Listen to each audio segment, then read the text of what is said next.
I finally got a little sleep. I am rested, emboldened, and fired up to fight the grifting girly and her unethical lawyers. And you will not believe what they just did. Hello, my fam. It is Perez, the queen of all media, the original influencer, journalist, podcaster, media commentator, and your number one source for everything It Ends With Us saga. Ku Klux Khalisi's legal team, throughout the entirety of this legal mess, has on the public docket shared the unredacted personal information of so many non-parties to this litigation. Home addresses that could have been filed under seal, the redacted version publicly, the non-redacted version privately, just for the court. They didn't do that. And they continue to not do that. The alleged racist legal team uploaded onto the docket the phone numbers, the personal phone numbers of non-parties to this litigation.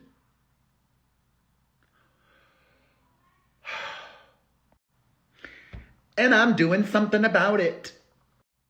Cruella Lively forced me against my will into this mess, and now I'm going to make the most of it. I just sent a letter, another one, part of my strategy, to the judge. A very sensible, respectful, and stern admonishment of both the judge and her legal team. Let's get into this. My letter says, Judge Lyman, we don't do dear. You can be respectful without that. Judge Lyman, I, Mario Armando Lavandeira Jr., known professionally as P to the E to the R to the E to the Z to the H to the I to the L to the T to the O to the N, you know it. Right, as a non-party in Lively versus Wayfarer Studios, to inform the court of persistent, pervasive, and perverse discovery practices by Miss Lively's lawyers. That was really good alliteration. Persistent, pervasive, and perverse. All three true. I tell the judge, seeing as Miss Lively dragged me into this legal mess, I feel it is imperative to once again remind this court of behavior that I believe is unethical from her lawyers. On August 8th, Mr. Gottlieb filed with this court the unredacted personal phone numbers of multiple non-party individuals in this litigation. See docket number 587, Exhibit D, Exhibit E, and Exhibit H. Mr. Gottlieb could have filed a redacted version of this on the public court docket and the unredacted version under seal. He did not. He knew better and made the informed choice to behave deplorably. This is a pattern of behavior that has been ongoing since the beginning of this litigious nightmare. As Your Honor himself shared publicly on August 8th, accompanying your ruling to strike Miss Lively's deposition transcript, I'm quoting the judge to himself. Quote, the Second Circuit has explained that a court's supervisory function over its docket is not only within a district court's power, but also among its responsibilities. Courts must therefore protect the judicial process from case being co-opted and ensure that their dockets are not used to gratify private spite or promote public scandal. That's not what's been happening here. Is there a reason why the private phone numbers of non-party individuals should be on the public court docket? Is it not your Honor's role and responsibility to monitor such things and ensure the docket is free of spite? Back to what he said. As this pertains to me and my communications with this court, I am showing a consistent pattern of abuse by Miss Lively's legal counsel. Hence, I have repeatedly called for sanctions against them. All of those requests have been ignored by Your Honor.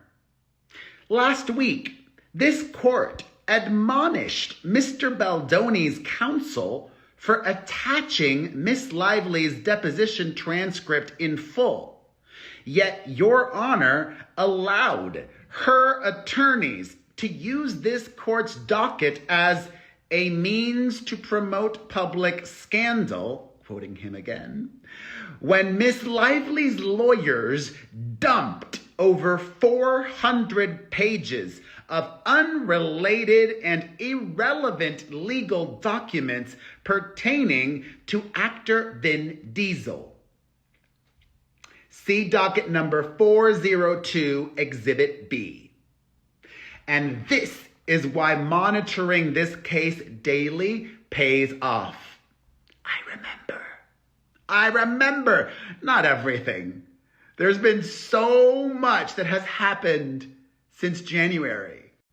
There are so many filings every day. But I remember this one. Very relevant here.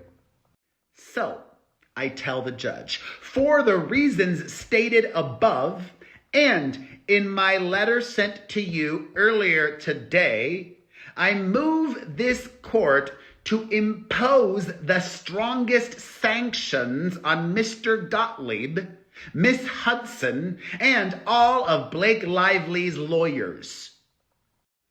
The letter that I was referring to, I actually sent it yesterday, but it was after midnight Eastern. Anyways, it was where I shared with you all that deplorable, despicable Blake Lively and her legal team uploaded pictures of my children on the public court docket.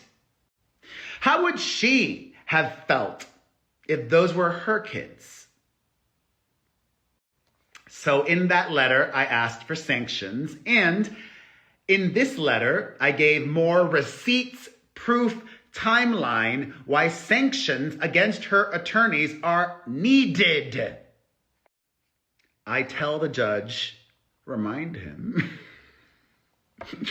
Your Honor has the power to sanction, and doing so would send a needed message that this unethical and hurtful behavior from Miss Lively's legal team must stop.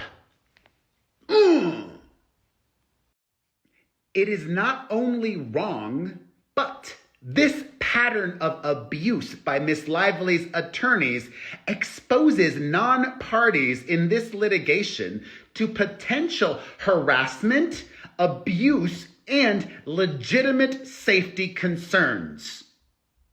Additionally, for the record, I am pointing out yet again why I had no reason to believe Miss Lively's legal team would protect my sensitive personal information. Why would they? They continue to publicly dox non-parties in this litigation as recently as August 8th.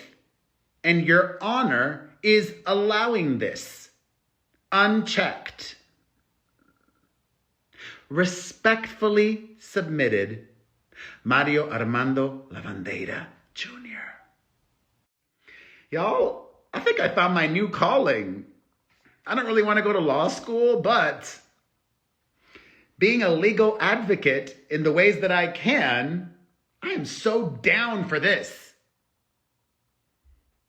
It feels good to really feel like I am doing what's right and being on the right side of things.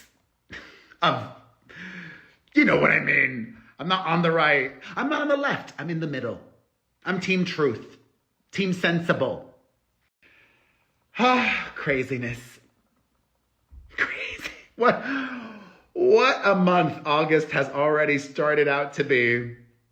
All right, my friend, thank you for your support. Thank you for watching. Thank you for commenting on this video and sharing with everyone your thoughts on my letter, on my approaches, on her, on anything. Let's discuss everything in the comments section.